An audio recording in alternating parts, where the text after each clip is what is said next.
હવે 2.9 ઉદાહરણ સહિત બંને તફાવત સ્પષ્ટ કરો. એ કોઈ એક સમયગાળામાં સ્થાનાંતરનું માન, જેને ઘણીવાર અંતર પણ કહે છે, એને કોઈ કણ દ્વારા આટલા જ સમયગાળામાં કાપેલ કુલ પથ લંબાઈ. કોઈ એક સમયગાળામાં સરેરાશ વેગનું માન અને એટલા સમયગાળા માટે સરેરાશ ઝડપ.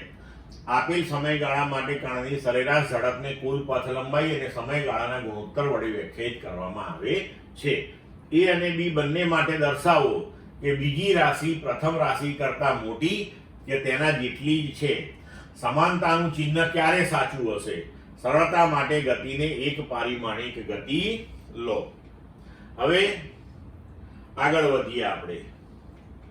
જુઓ તો ગતિમાન પદાર્થના આપેલ સમયગાળામાં સ્થાનાંતરનું મૂલ્ય એ કણના પ્રારંભિક સ્થાન અને અંતિમ સ્થાન વચ્ચેનું લઘુત્તમ અંતર છે, જ્યારે પથ લંબાઈ એ આપેલ સમયગાળામાં કણે કાપેલું કુલ અંતર છે.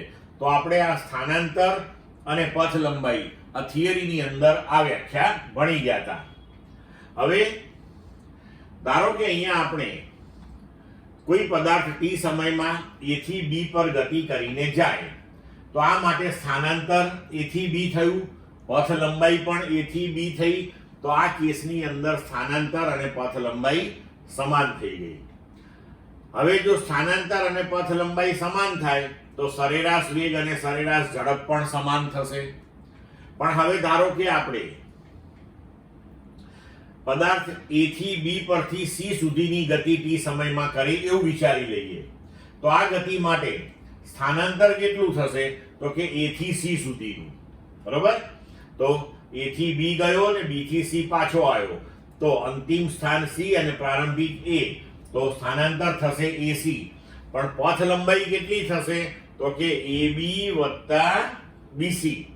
તો હવે આ કેસની અંદર સ્થાનાંતર એ પથ લંબાઈ કરતા નાનું થશે, તો સરેરાશ વેગ પણ સરેરાશ ઝડપ કરતા નાનો થશે આ કિસ્સાની અંદર. તો અહીં આપણે જોઈ શકીએ છીએ કે જ્યારે એક જ દિશામાં ગતિ હોય સુરેખ પથ પર, તે કેસમાં સરેરાશ વેગ, સરેરાશ ઝડપ અને સ્થાનાંતર અને પથ લંબાઈ સમાન થાય, બાકી કોઈ કિસ્સામાં થઈ શકે નહીં. ક્લિયર મિત્રો?